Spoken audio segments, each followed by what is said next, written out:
Welcome to Chefs with Soul, the show where good conversation and great food are always on the menu.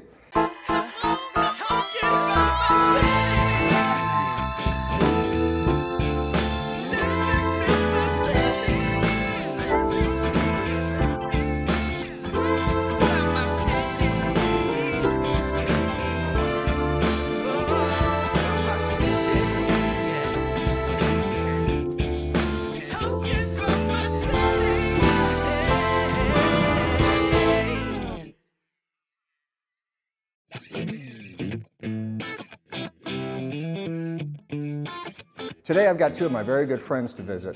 Mitchell Moore, he's the owner of Campbell's Bakery. That's an iconic bakery located in the Fondren district of Jackson. He's going to tell us a little bit about getting up early in the morning because it's always time to make the donuts.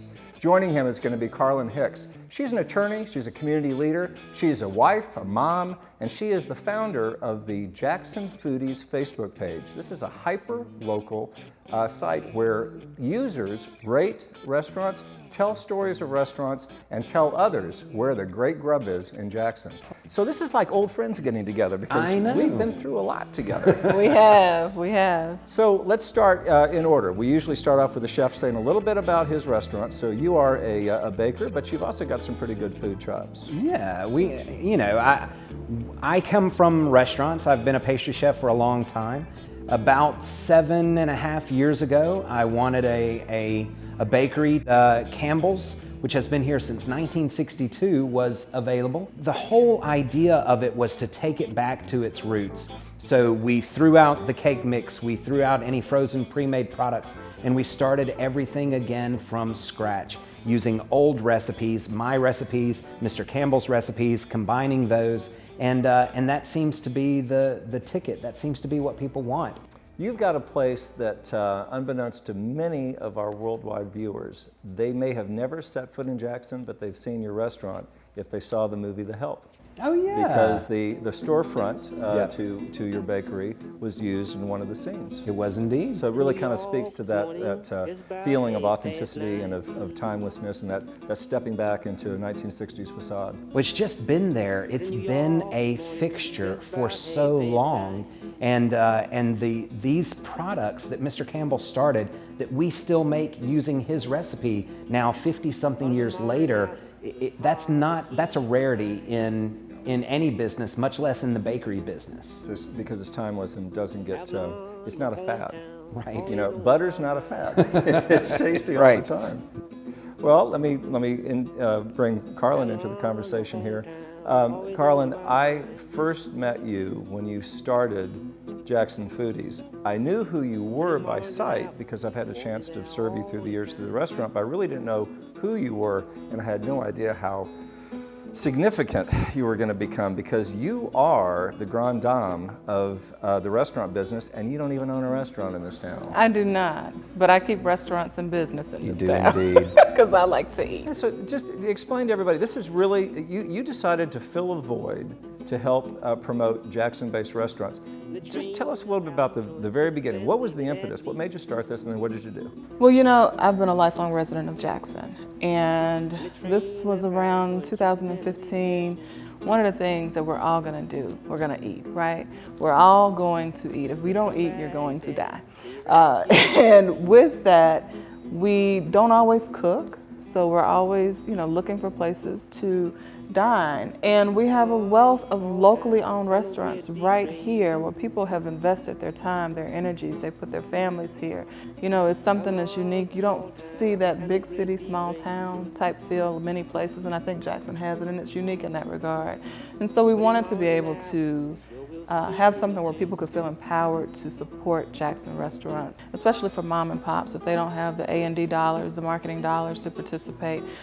This is something that is grassroots oriented, it's organic, it's honest, and nobody's paying anybody to promote anyone. If you have a real experience in a restaurant and it's a good one, then people share that. And we've really seen the economic power or influence that you can have in numbers here in Jackson. And it's really been something that I never thought we would see grow so quickly, so fast. The level of participation is just outstanding. You know, to think that we're based on a Facebook group, but we become friends. You know, we make friends with folks in the restaurant industry. We make friends with each other. We have 17,000 folks in the foodie group. 17,000. And those are people who they sought out the group. And I'm told time and time again by business people that travel, and they live here or they travel here from other places, they say Jackson's got more restaurants that are quality than cities 2 and 3 times their size. Because you can have a ton of restaurants and a lot of them are schlock. Yeah. But there's a lot of really quality stuff here. So thank you for what you've done for us. Well, I was just the spark that started it all, but it just carried its own. It's caught flame now. Yeah. Caught flame now. So all of this talk of food gets me to the favorite part of this show, when we get to eat. Y'all chose something, so can we pop over to the kitchen? You can surprise me and let me know what we're gonna have? Sure. All right, let's do it.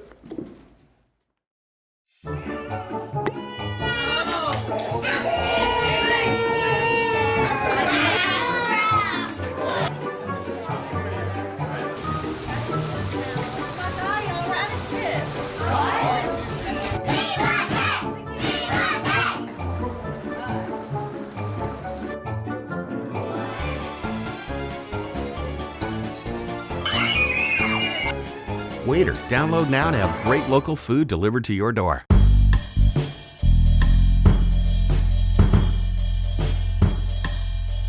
All right, now Jeff, this is the favorite part for me. We've got some good dishes here. Can you smell what we've got to eat? So I've got a bit of a nose. Uh-huh. I smell oregano. Uh-huh. Good. I smell garlic. Mm-hmm. A little vinegar. Yeah, I do smell a little vinegar. But there's something, I smell peanut butter? You're right. So, Basil! Yeah. Right on. Basil. The Elvis. That's the peanut butter. That's it. All right, tell us about Peanut this. butter and bananas. So, of course, you all know Jackson Foodie founder here. I love to eat. I love to eat local. So, a couple of our favorite dishes from Basil's. Basil's is a family restaurant. Nathan owns the one here in Fondren. Nathan Glenn. And they've got good pizzas, they've got good salads, they've got really good paninis, and so we kind of got a little hodgepodge of all of them. And of course, when we ordered from Waiter, I wanted extra deviled eggs, because when you get the salad, you get 1 deviled egg, but it's never enough because those are really good deviled eggs. So we've got about 6 deviled eggs, 4 of them are for me, 1 for you, 1 for you. We'll discuss. We'll discuss. Butter and eggs. You're doing well, buddy. You're doing well. That's it. I love basil, All right. so Grab one and we'll do a little. No, don't worry. I'm you gonna know. grab more than 1. So, cheers. Cheers. 2 deviled eggs. Okay. Oh, wait, y'all. Come on now. Jackson Foodies. First, we gotta take pictures of the food. See, I What am I would forget. thinking? I would totally We eat. gotta do this for I would Jackson have 1 Foodies. bite left. Oh my gosh. Especially seeing the So this is bread. going to show up in the Jackson Foodies Yes. feed tonight. It is. All right. Definitely. Okay, So now we're ready. Basil's is all the sandwiches, well, the pizza too, but the sandwiches are all about the bread. Yes. To me, they bake their own bread. It's something that I'm passionate about, is baking from scratch or cooking from scratch. Don't use frozen stuff. There's no need. Don't use those pre-made products.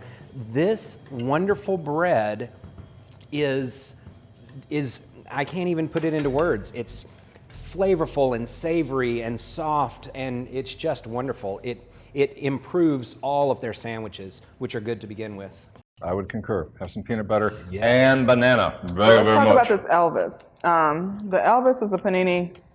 It comes with peanut butter and bananas. And I don't know if you all are peanut butter and banana combination eaters, We're but Southern. it's one of those, dishes kind of like tomatoes and mayonnaise on light bread. I like the fact that he does crunchy peanut butter. That really makes it. So as we're enjoying all this, I'm realizing I'm getting a little parched, and I know we were talking about that a minute ago. It'd be nice to have something to drink. I would like to bring in our special guest for our cocktail segment. Today we have a distillery person from Cathead Vodka, which is Mississippi's premier and only vodka and gin distillery located right here in downtown Jackson. I don't have a DJ name. I need a DJ name. I don't want it to be Rita. I want it to be something else. Something provocative. What about Black Panther? DJ Black Panther? Just because you got on all black today? Yeah, does anybody have that one? No, not that I know of. Yeah, But you more like a puma though. A puma? Why would you say that? You don't come off as ferocious. You don't come off as I'm intimidating. very ferocious. Thank you very much. I mean, but you like 5'5", 5'4"? 5'3", thank you. Okay, yeah. I mean, The black puma. yeah. That's called a baby scratch Okay. for a baby black puma. Hey! That's not hard at all. So You you know, ready? I got you. Next gig, if you need me, I got you. You got me? Yeah, I Okay. got you. You want to take over for the rest of the night? Huh? Nope.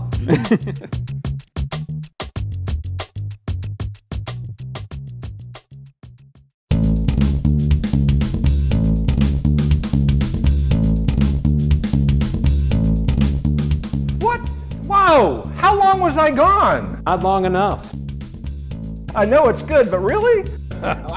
Mitchell and Carlin, this is Taylor. Taylor Leatherwood. Hey guys, how are you? Come on in, Taylor. Nice. So, Cathead is a Mississippi and Jackson-based business. Tell us about it. Yes, so Cathead Distillery was the first legal distillery to open in Mississippi since Prohibition. The owners are Austin Evans and Richard Patrick, and they met at the University of Alabama and they became close over their shared love of the blues. They both knew I'm sorry. Was that shared love of the blues? Yes. Or is that shared love of the booze? A little bit of both. That was a good one. That was good. So Cathead is actually a blues term that was coined in the Mississippi Delta, Leland, Mississippi specifically. And so a man named Son Thomas, a long time ago, he was a gravedigger by day and he was a blues artist by night. So what he would do is he would take the clay from the graves and then sometimes even teeth from human corpses, and he would make these clay cat heads, and then he would give them to fellow blues artists as like a peace offering, sign of respect, and then it kind of caught on. So if you ever heard the phrase, oh, he's a cool cat, that's actually where that comes from. So cat head is a blues term, and so the guys are passionate about music, and so they wanted to keep that with their brand. So that's why we, support live music and we donate proceeds to Any live music event that happens within our community, be it rock, blues, rap, soul, gospel, you guys are right there in the middle of it supporting it. It means an awful lot. Absolutely. This product is all the rage Absolutely. with the wait staff at Bravo. Boy, do they love the honeysuckle vodka. Oh, yeah. So you've got a vodka and it's actually infused with the flavor of honeysuckle. Yes. And it makes a great drink for the summer. And I see a lot of mixing, and we did this on a previous show where we're using some of your products, mixing it with juices, mixing it with smashes of different types of herbs, and just making delicious things. Absolutely. That's been a big hit for y'all, huh? So we do multiple summer cocktails with the honeysuckle. The good thing about honeysuckle is it's sweet, but it's not overpoweringly sweet. He wants to keep that. And so there's two really great drinks you can do over the summer. There's our classic honeysuckle lemonade, which is really, really good. And then we also do kind of a Mississippi Mule or a Moscow Mule for some people. And basically what it is it's ginger beer, a little bit of lime, and the honeysuckle vodka. Easy to make at home. Exactly. Right on. So this is something that I've heard about, I haven't seen yet. So this is the first bottle I've seen. This is the Hoodoo Chicory Liqueur. Now, I love chicory coffee. So chicory is a root, and of course it was used during the hard times, depression and the like, when you didn't have the money to be able to buy coffee, and so you used it to spread out the coffee, and it was very much of a New Orleans thing. So tell us about the chicory liqueur. Yes, and I'm glad you mentioned New Orleans. Hoodoo is actually derived from voodoo out of New Orleans, and the chicory liqueur is inspired by the chicory coffee out of Café Du Monde. And so basically what it is it's a really great, it's comparable to Kahlua. It's really good in coffee, really good drizzled over desserts, things like that. It's just a really good dessert liqueur, but it's also, there's kind of a fun story behind it. It's kind of our superstitious liqueur. We lay it down on Friday the 13th at midnight, and it has to hit a proof of 666. So no one's died from drinking it or anything, but it's really good. So. Can't wait. You know, Friday the 13th was just recently, and I had the worst Friday the 13th I've ever had. Really? I could have gone all day without you saying that. Yeah, I'm sorry. But, it was my birthday. Good for you. So Mitchell, if you're lucky, Taylor might let you lift those two bottles. And one would be for you and the other would be for the bakery, and I bet you can make some delicious sweets with that. For the bakery, of course. Well, but dude, talk about using liqueurs in sweets and the like, because you're much more than just baked items. I've seen you do some amazing desserts. So desserts, people think desserts are about sweet, but if you just have eggs, eggs taste great, but without salt, nobody wants to eat them. It's the exact same thing with desserts. You need some type of balance. For us at Campbell's, everything is about balance. The brownies have a much higher salt content than you would realize, and they have 3 different types of chocolate so that it's not just milk chocolate, milk chocolate, milk chocolate. And using liqueurs, it brings in an acidity, but also a sweetness. It brings in a mouthfeel. It adds layers and layers and layers of depth to any dish that you use it in.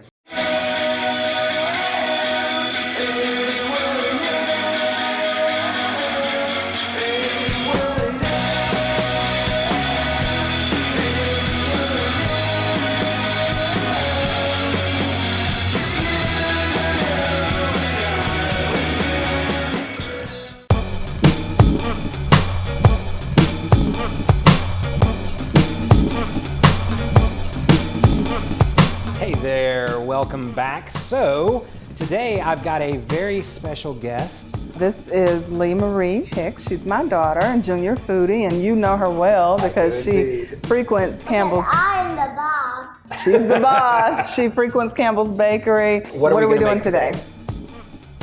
Making petitfours. That's right, petitfours. All right. Can we make macarons today too? Not today, but Another day? you and I will make them. I already promised you. So first thing we want to do is bake a cake. I already did that back at the bakery. And then you want to slice it into little squares. I'm not doing that. No, I'm no. gonna cut my finger off. Yeah, we don't want to cut your finger off. That's why I went ahead and cut them all up into these little squares. So now I'm gonna hold the bowl. This is powdered sugar. You take that and pour some into the bowl. All of it? Sure. Oh. All right. So I think you had a question earlier, Lee. You wanted to know how he makes the frosting. Yes. And I know what else they put in there. What does this look like? Um, Milk. It's actually heavy cream.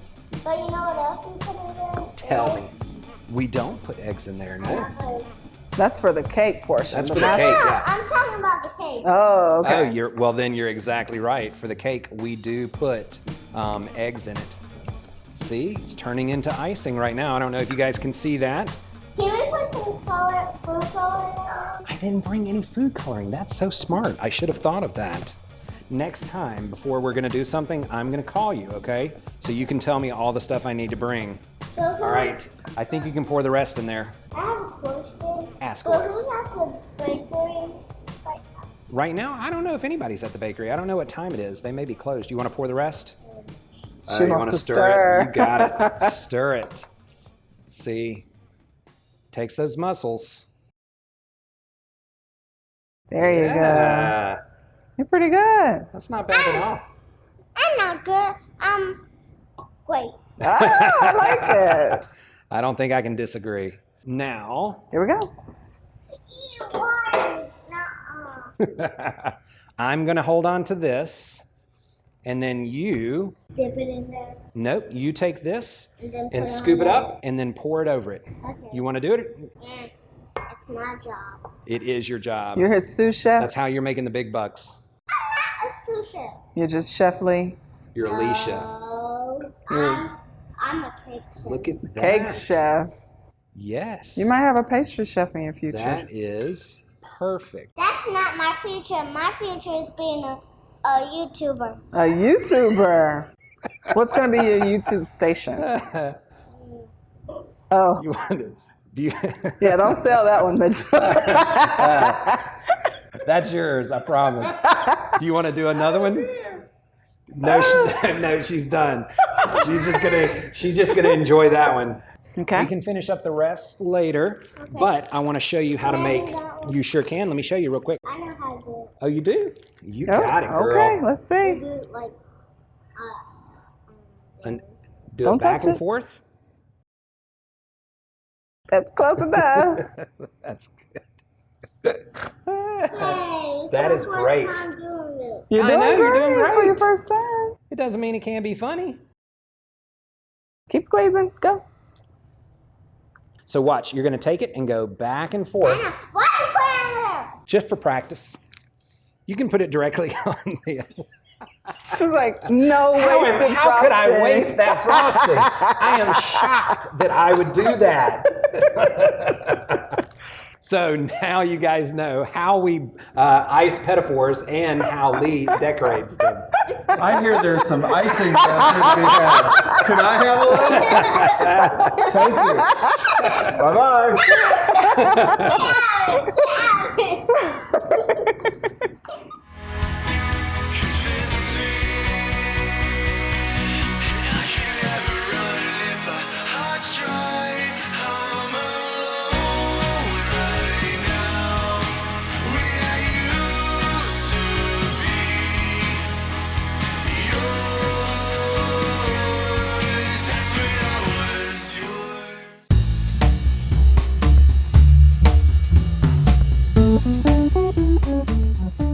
This is pretty incredible, and I think it's toast worthy. We usually do a toast with our drink that we've made, but since we've made incredible Lee Marie pedophores, we're going to toast with these. Mitchell, take us away with a toast. Here's to the power of community when people come together for the better. Cheers. Can Cheers. I eat? Absolutely. Ready? I haven't tasted it. It's delicious. Mm-hmm. Absolutely delicious. I mean, I know I make it, but man, that's good.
Okay, SpongeBob.